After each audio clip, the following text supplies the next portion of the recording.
So, once upon a time, in the vast indifferent absurdity of the universe, a man named Trintragula had an idea. His wife kept telling him to see things in perspective, so naturally, he built a machine that showed you everything. The whole universe, all of time, all of space, every last quark, quasar, in quinoa sized planet. And then it showed you. Just a dot, a very tiny dot labeled so you wouldn't miss it.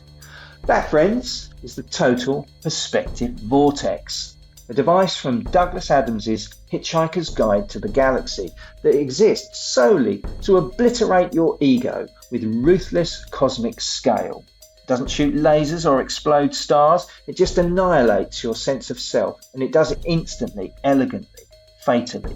You step inside, you see the infinite, you learn with agonizing clarity that your life's greatest accomplishment, maybe that PowerPoint presentation you nailed last week, means absolutely nothing. In the grand scheme of things, you're not even a footnote. You're a typo in the appendix of the universe, and that's being generous.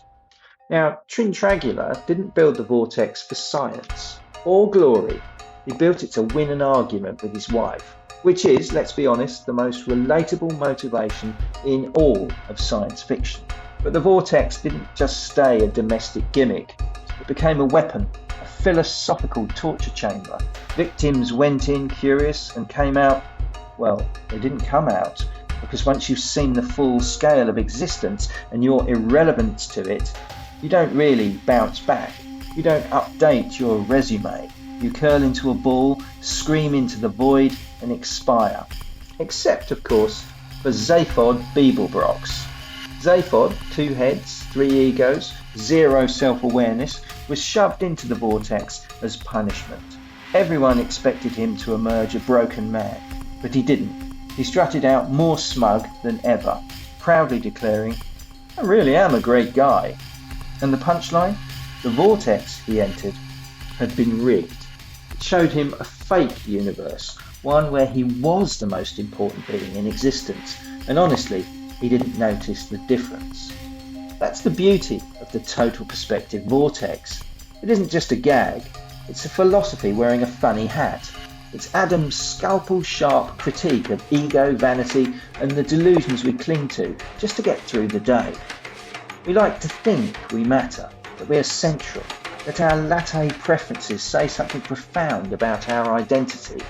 But the universe doesn't care. The universe didn't even RSVP to your birthday party. The Total Perspective Vortex knows this. It doesn't try to comfort you with spirituality or cosmic hugs.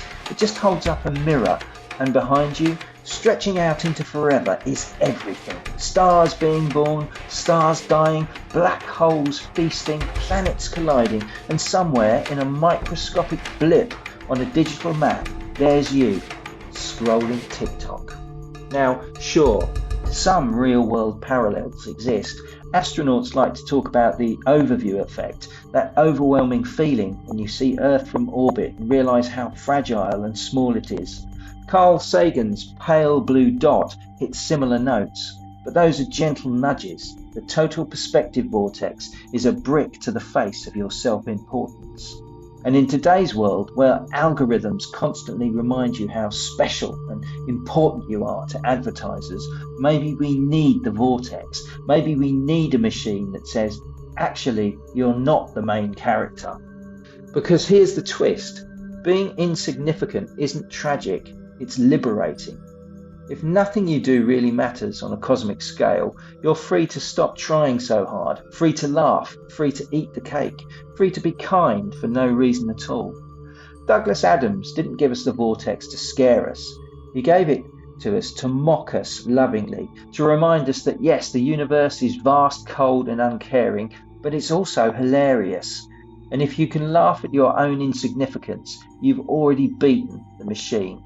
So next time you feel overwhelmed by the size of the universe or by your inbox, just remember, you are a dot with opinion, flaws, dreams, and a favourite kind of noodle, and somehow, against all probability, you exist. Which, come to think of it, is pretty miraculous, even if the vortex would disagree. Cheers.